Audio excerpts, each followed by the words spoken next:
Welcome to Behind the Badge with your hosts, Lieutenant Ryan Williams, and Officer Cammie Vandermolen. your source for all things Fond du Police.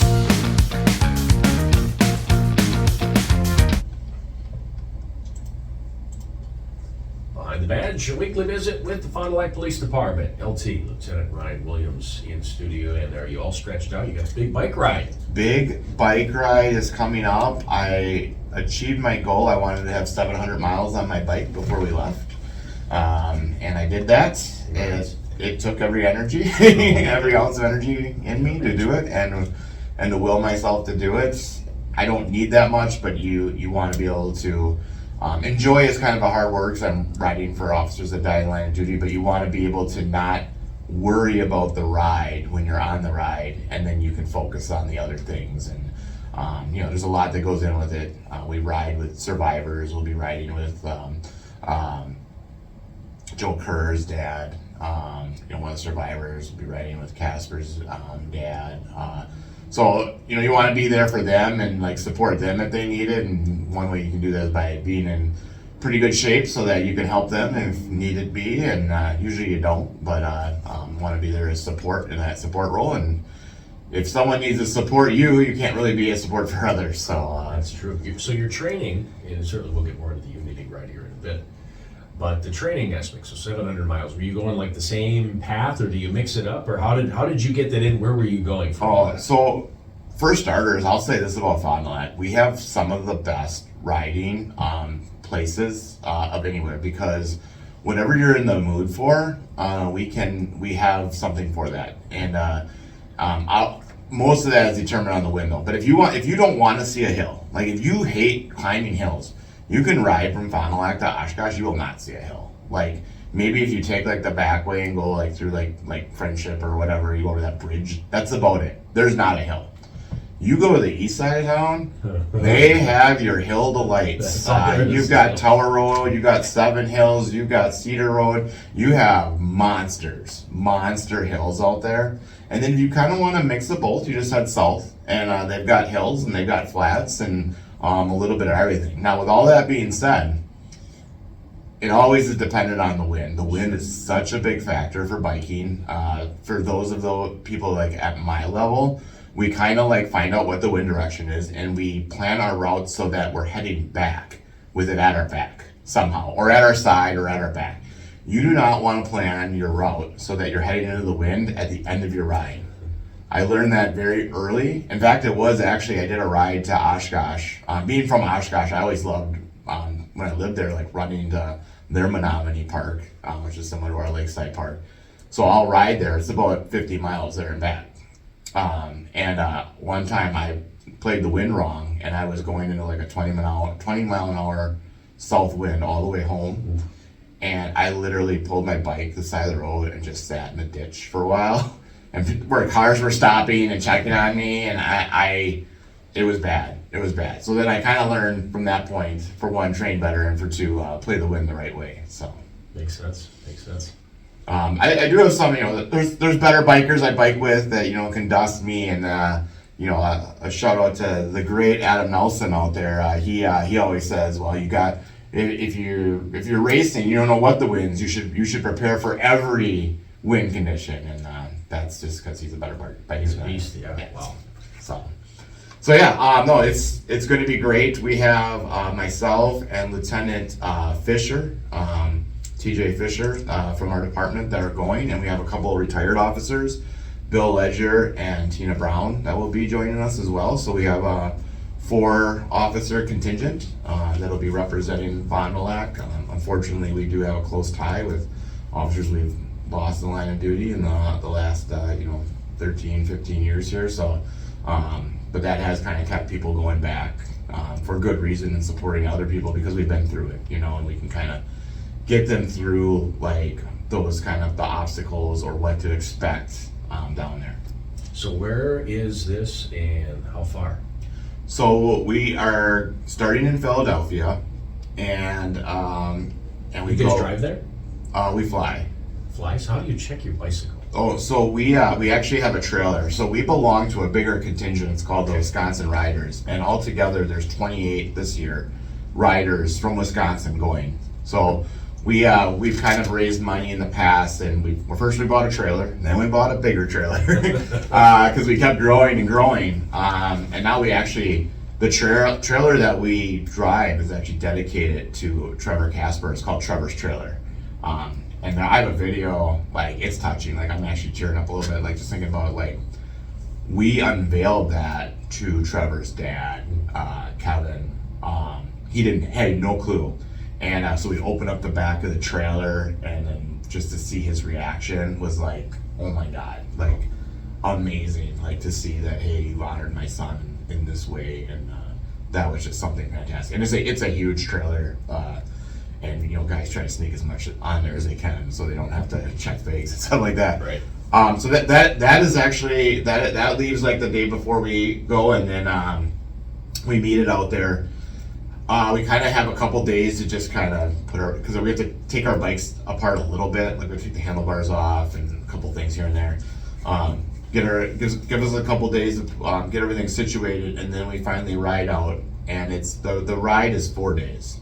So the first day is relatively short. It's like 60 miles, which for some people that seems pretty long, but that's in biking terms, that's not so bad.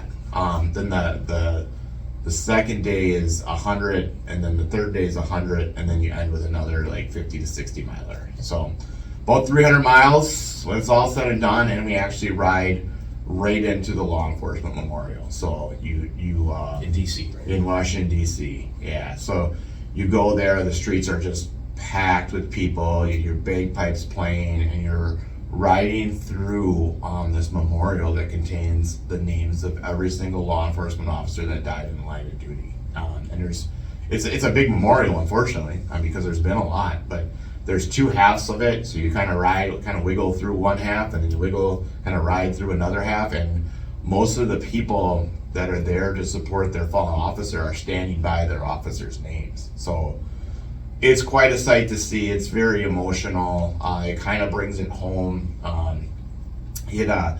For those in law enforcement, we say that this is kind of what recharges our blue batteries. It kind of just says, hey, this is why we do it, and then we have a dangerous job, and we need to support those that paid the ultimate sacrifice for our job. And when we're down there, when we ride, we have these bracelets that we wear that have the names of officers that have fallen in the line of duty, and we present those bracelets with to the officers' families and stuff like that. So, so it's kind of weird to say you're excited, but I am excited. I've done it. I was trying to count. And it's hard because it was a COVID year in there. I want to say this is my 10th time going down there. Wow, so the first year I went was the year after I was shot in line of duty. And it was kind of weird because I had a cousin that lived down in Virginia, and a lot of the police unity tour stuff is out of Virginia area.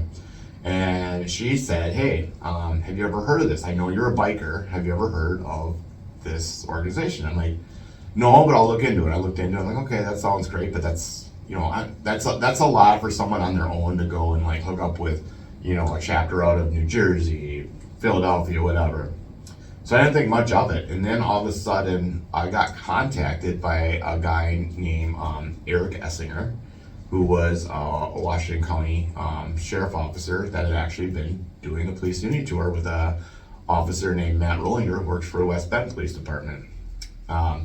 So he kind of contacted me and kind of told me a little bit what it's about in the bike ride. I'm like, okay, that sounds awesome. Like, that sounds, challenging, but great, and all that. And so I got more and more information. I'm like, okay, this is like totally me. Like, this is like my forte, and I was psyched. So the year after, so my first year was 2012. The year after I was shot, I participated, and it's kind of hard when you're the first one and kind of going on a limb, but luckily those guys from Wisconsin paved the way. And not only did I fall in love with the ride, because you do the ride and there's stops, but the stops are usually at police memorials. So I was just going to ask, do you stop along the way? Yeah. So there's stops, and they'll do like ceremonies. Like they'll do like full honor guard ceremonies. They'll do wreath presentations. if there's ever a jurisdiction where that's kind of near where they've lost an officer in line of duty, we'll actually change the route and we'll ride by their police station or something like that. And honestly, just you'll see how much it means to like the officers. I mean, it's like losing a family member. A coworker is the same thing. You know, you spend a lot of time with these with people, and you lose them in the line of duty. And yeah, so we just showing our support. We usually ride through Baltimore during the day for good reasons, like in the morning-ish. That's like a couple times. So you know you're gonna pass through towns that some of them with probably less than favorable views of the police. Baltimore gets dicey, and there was we used to ride through a town because we started in New Jersey before. That was chapter 1. That was kind of cool. The person that started the police unity tour, we rode with his group, which was awesome. But then we got too big, so we had to move to Philadelphia. But so we went through New Jersey. We drove through a town called Chester, Pennsylvania. Do not go there. That was always when we went in the morning, and it was still dicey. Like you're like, let's just get through this. Now we have like motor units that like assist us. So there's like these crazy cops on motorcycles that they block off anyway, so no traffic can turn into us and all this, and they're constantly moving in front of us. So it's like a big kind of like snake that goes on. But so you feel relatively safe. There's a lot of armed police around, but still you're like, let's just move fast through this neighborhood right here. You guys stop for lunch? Yeah, we stopped for lunch. Like at a local restaurant? Or? No, it depends. Some people will put us up like that, but they travel with all of their like normal biking treats. You try to guess, like, what do you think would be like our number one treat? Some sort of a protein bar? No, it is the Uncrustable sandwich. Oh, okay. So like, only comes out on specific stops, and when you see them, you grab them and you get them because they are a hot commodity. I definitely like the strawberry better than the grape. All right. But you load up on Uncrustables, and then you basically have collateral. It's like probably like currency, you know, in some if you have some Uncrustables. But they're great. You know, they're a tiny snack. They got peanut butter. They got protein in them. Easy and quick. You can just throw it down real quickly, get back on the bike. Yeah, and so I'll usually have a couple for the road, you know, in case I get hungry, because you're burning so many calories just pedaling the whole time. Need to fuel up.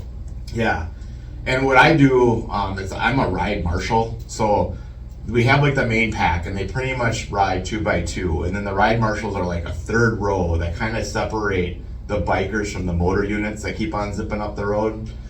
But we also kind of aid the cyclists that have trouble, like they have trouble pedaling, or maybe they don't know how to work their gears properly, or if they fall back, we actually like will put a hand on them and help assist them up hills and stuff like that.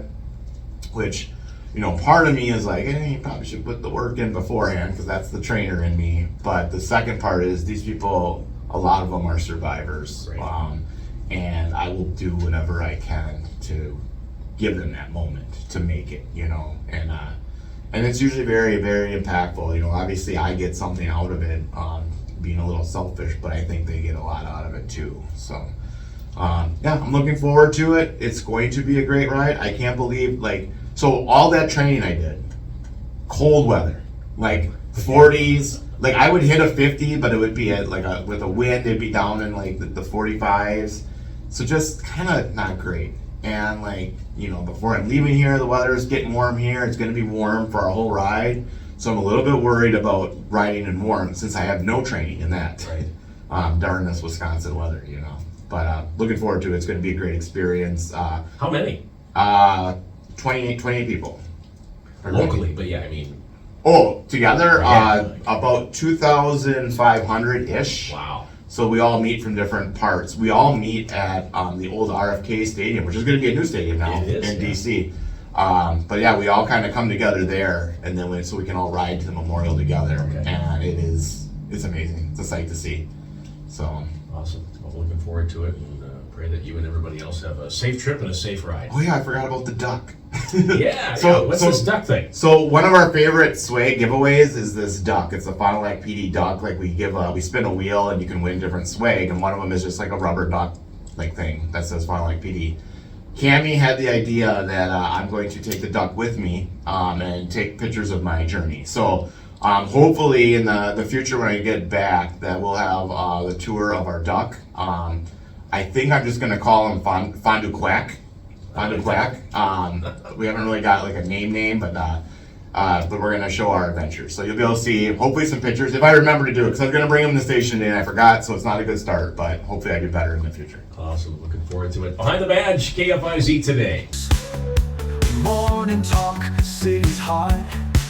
A new day, let's all start. Behind the badge, we'll stand tall through the ups and the fall. From the lack, hear the call. Behind the badge, we're